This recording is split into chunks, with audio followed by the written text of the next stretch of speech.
Greetings to all those who are watching this video. I am Preeta Bose, Assistant Professor of JIS University. Today we will be discussing about your second chapter of Unit 1. The previous class we have done CRDDS and SRDDS, which was your first chapter. The beginning of NDDS, which is your Novel Drug Delivery System. The subject of B from 4th year, which we had started. Today we are going to do second chapter, which is polymers. So beginning with the definition of polymer, polymers are very large molecules made when hundreds of monomers are joined together to form long chains. The word polymer comes from the Greek word poly, meaning many, and meros, meaning parts. Example is polybutadiene, where you can see here butadiene plus many more butadienes will form a polybutadiene. Now how many butadienes will be involved in this? You can see where n is equal to 4000, that means 4000 butadienes will form one polybutadiene. So that is a huge number at large. So it has a very high molecular weight. All these polymers have very high molecular weights. So characteristics of an ideal polymer: it should have low density, it should have low coefficient of friction, good corrosion resistance is very much needed, excellent surface finish can be obtained from it, can be produced with close dimensional tolerances, should be economical in nature, poor tensile strength, low mechanical properties, poor temperature resistance, and can be produced transparent or in different colors. Next up, moving on to the classification based on source. Now for polymers we have many classifications based on source, based on the branched chain nature, based on polymerization. Many, like there are maybe the examples will be the same at one point of time, but the classification which you will get for the polymers will be different for each classification based on the different sources. So based on its source, natural polymers, the definition of a natural polymer is that a polymer that results from only raw materials that are found in nature. Example, protein, cellulose, starch and rubber. So these are the most common forms of polymer which we get in nature. That is why these are known as natural polymers. Next up we have semi-synthetic polymers. The polymer which can be obtained both from natural as well as synthetic origin is known as semi-synthetic polymers. Examples are cellulose derivatives, that are cellulose acetate known as rayon. So we get rayon clothing when we are making any sort of polymeric clothing.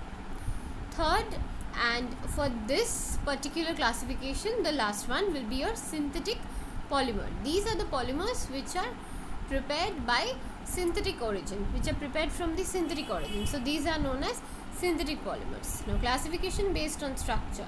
Linear polymers, the smallest repeating unit arranged in a straight line path is known as linear polymers. Examples are PVC, polyvinyl chloride. Branch chain polymers, cotton linear chains having some branches. Example, low density polymer. Cross-linked chain polymers formed from bifunctional and trifunctional monomers and which contain strong covalent bonds. Examples are bakelite and melamine, which you can see over here on this slide. Is given examples of bakelite and melamine. These are also very important polymers which we used for the purpose of, mainly for the purpose of crockery, like crockery making. For those kitchen appliances we use melamine sometimes. For the use of vases, when we are making any sort of vase, melamine is used. Classification based on polymerization. Addition polymers formed by the repeating addition of monomer molecules possessing double or triple bonds. One form of polymer is converted into another form of polymer where the loss of atoms, ion or from molecule can be, you can get it. Condensation polymers formed by repeated condensation reaction between two different bifunctional or trifunctional monomeric units. Example, terylene, which is Dacron, also known as Dacron, nylon 6,6, nylon 6, etc. One polymer can be converted into another form of polymer without the loss of atoms, ions or molecules. Now classification based on molecular force. First one, A very common polymer which we get in every household, we get it, which is known as nylon.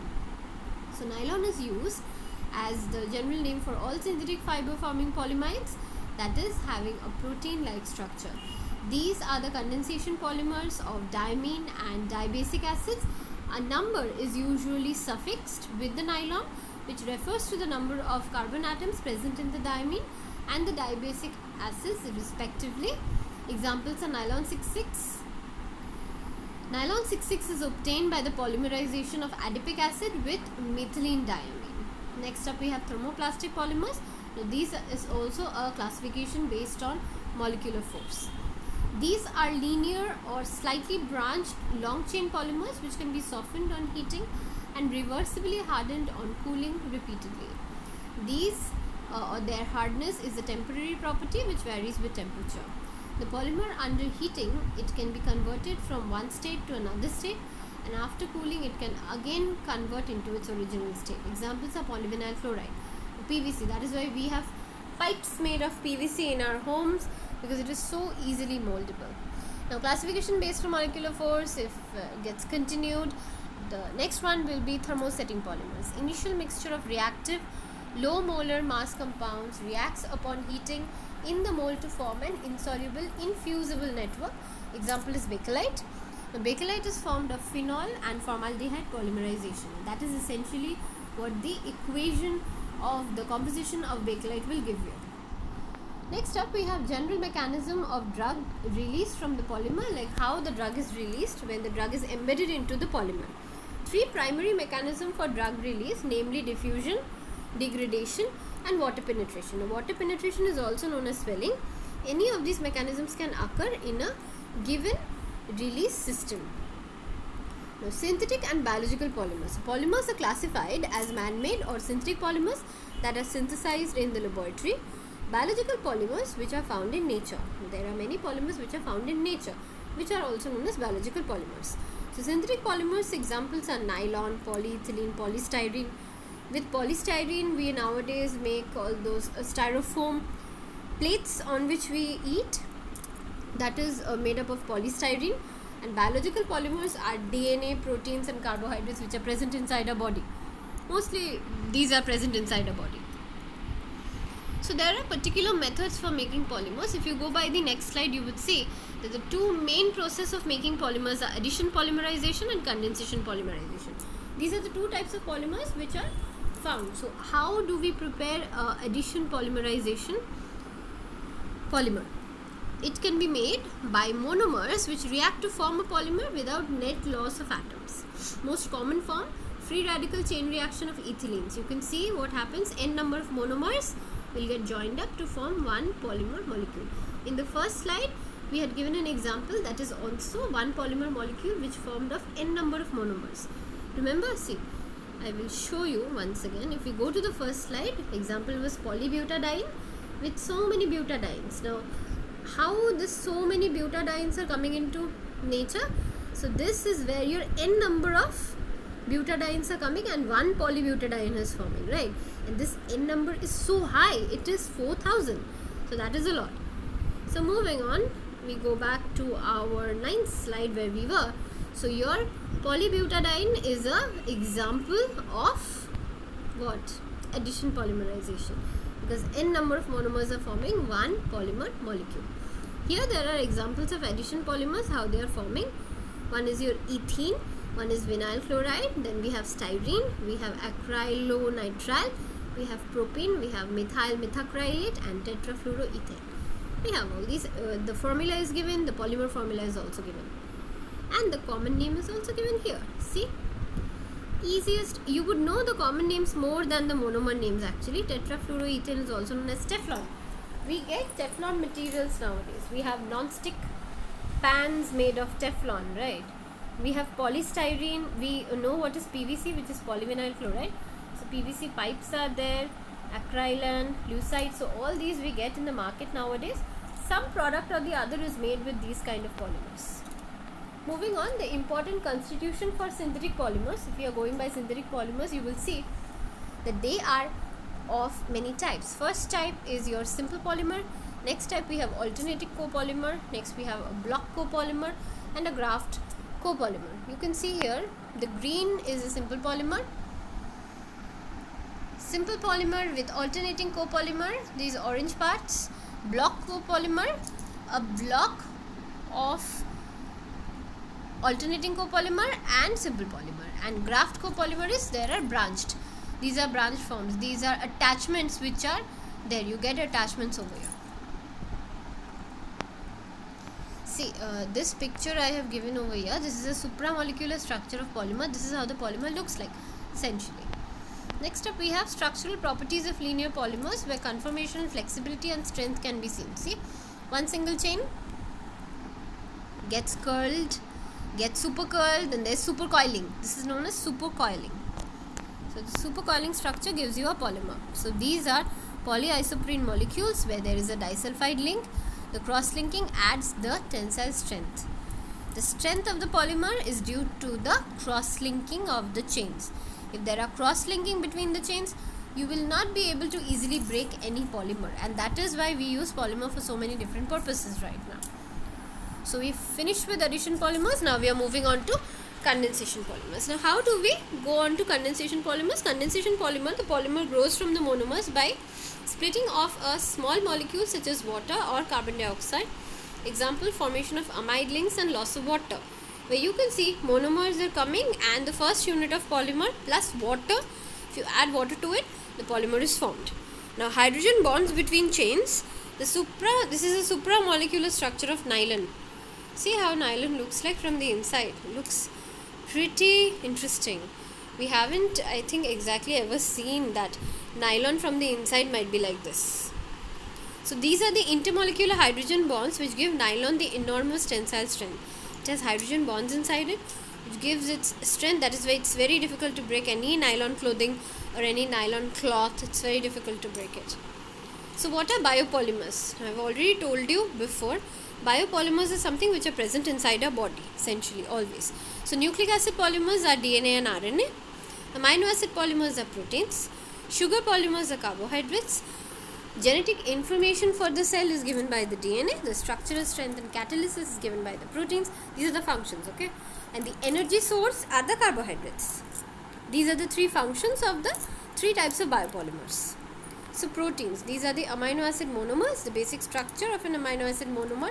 You can see here the basic structure. The difference between the amino acid is the R group. If the R group is different, then the entire amino acid will be different in nature. Okay, so now we have these are the condensation polymers. See, all examples are given. Very interesting examples are given. See, amino acids with non-polar side chains, we have glycine, alanine, valine, leucine, isoleucine, methionine, proline, phenylalanine, tryptophan. And these are amino acids with polar but non-ionized side chains. We have asparagine. For that, amino acids with polar but non-ionized side chains are glutamine, serine, threonine, tyrosine, cysteine. Amino acids with acidic side chains are aspartic acid and glutamic acid.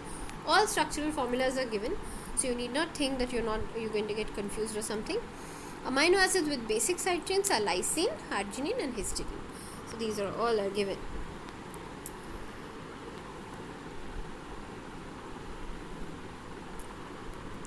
Next we get a structure over here, which is the general structure of an amino acid where R is the only variable group. I've already told you this in the previous slide. This is the first step towards the polyglycine. See how a polyglycine is made. This equation here, you can see the equation. Okay, yeah. So glycine with glycine, many glycine, two glycines.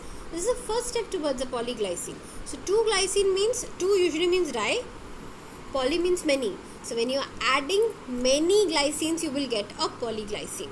So here this is a structural conformation. Now look at this picture of slide number 22. This is a representation of a constitution of a protein.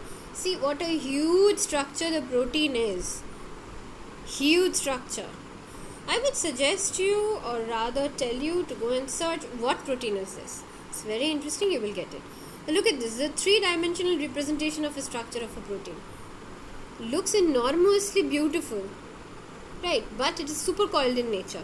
Because of its supercoiling in nature, it has enormous strength inside it. Moving on, we have the DNA. This you have already studied in your lower classes, not only in B Farm, but I think any science student would know what a DNA is. I'm giving this in this video because this forms an essential part of your syllabus, and because you may have done it in your lower classes, you may have forgotten it or just need a little bit of brushing up. So we are doing a little brushing up on DNA today, which you've already learnt in your biochemistry or your microbiology classes, in your previous classes, of course.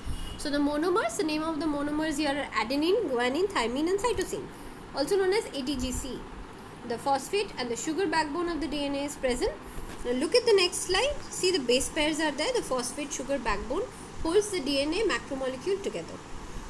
The sugar backbone is the strength of the DNA. If it is not there, the DNA, the double helical structure itself will break. So one strand unwinds to duplicate its complement via polymerization of the monomers C, G, A and T. See how it looks like. Beautiful, right? Next up, moving on to carbohydrates. Carbohydrates are again something which are very complex in nature, even though they might look very simple, like here. This is an open chain dextroglucose. This is a beta D glucose, where the ring opens here. Looks very simple, but actually is pretty complicated. So classification of polymers. If we go again into some other classifications, I told you there are many classifications of polymers, not only natural and synthetic, but also there are non-biodegradable polymers here. See, polymers which are non-biodegradable in nature. So natural and synthetic we've already done before. Examples are given over here for you to follow. Non-biodegradable polymers are cellulose derivatives which do not biodegrade. Biodegradation is very difficult for these polymers, where silicons are there, polymethyl methacrylate, polyvinyl pyrrolidine. These are the polymers which are non-biodegradable in nature. Like you cannot degrade this particular polymer very easily. So release of therapeutic agents from controlled release system. If we are talking about release systems of polymers, because essentially we are studying novel drug delivery system. So whatever we are studying, we always have to come back to delivery system. How you are going to make a delivery system using these kind of polymers. So the matrix system, in matrix design drug delivery system, which you have already done in your previous class only, the drug is homogeneously dispersed either at a molecular scale or as a solid particle within a polymeric medium. Example, here I have not given the example, I have just written example, but the example will be in your CRDDS or SRDDS, where you have given a polymeric matrix over there. That polymeric matrix is composed of drug molecules embedded inside it. Next up, we have the mixing of a polymer with the drug particles, followed by direct compression into tablets, dissolving the drug and polymer in an appropriate solvent, followed by solvent removal, by hydrogel swelling within a drug solution, curing a polymer in the presence of dissolved or dispersed drug. In reservoir system, in these systems, the drug containing core is separated from the biological fluids by a water insoluble polymeric coat or layer, depending on the geometry of the drug delivery system. Application of polymers for controlled drug delivery system, we have the OcuSearch system. Essentially this OcuSearch system you are going to learn in details in your ocular drug delivery system, which is the drug delivery system for the eye, mainly for the eye. So the OcuSearch system is the delivery of therapeutic agents to the eye for the treatment of disorders of the eye, example glaucoma. Using conventional drug delivery system, that is drops, ointments, is an inefficient process. We use oints and droplets, but they are inefficient systems. So the efficiency of ocular drug delivery system is improved through the use of polymeric implant that are implanted under the lower cul-de-sac of the eye. In this system, pilocarpine is dispersed within an alginic acid matrix, which is sandwiched between two layers, each composed of polyethylene 1-ene covinyl acetate. It is designed to release either 20 microgram per hour or 40 microgram per hour of a therapeutic agent for a 7-day period following implantation. After implantation, this drug will be released either 20 microgram per hour or 40 microgram per hour as per the need of the patient. So see, this is how a OcuSearch looks like. Now if you, okay, I think you can see here, we will see there are two transparent rate controlling membranes on top. The pilocarpine reservoir is in the middle, the orange part. See this orange part is your pilocarpine reservoir. This is an annular ring surrounding the reservoir, for which the reservoir will be in place, and these are the two transparent rate controlling membranes which are present. So this is how an OcuSert looks like, inserted into the eye like this. See the next picture on the right, it is inserted into the eye. It is an insert, so it is inserted into the eye. Next up we have transdermal patches. Transdermal drug delivery involves the diffusion of drug through the skin and ultimately absorption into the systemic circulation. The drug delivery system is composed of several layers, namely a metallic backing layer which is impermeable to drug diffusion, thereby preventing drug loss, the drug containing reservoir, a rate controlling membrane, and an adhesive layer.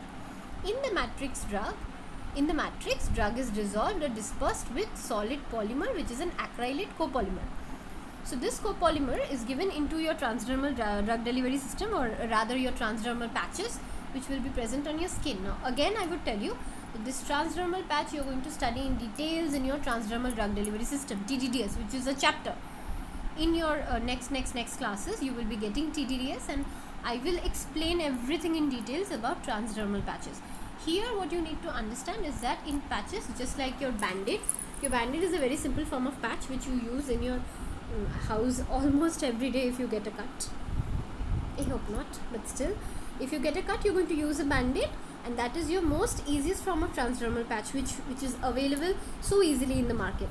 So that will contain a polymer inside it for the drug reservoir, and that rate controlling polymer is going to control the rate of drug which is released into the body. So this is the end of your polymer session today. We will be coming up with another session very soon, and in that I will again explain in details how we are going to go forward in it. Thank you for being there. Thank you.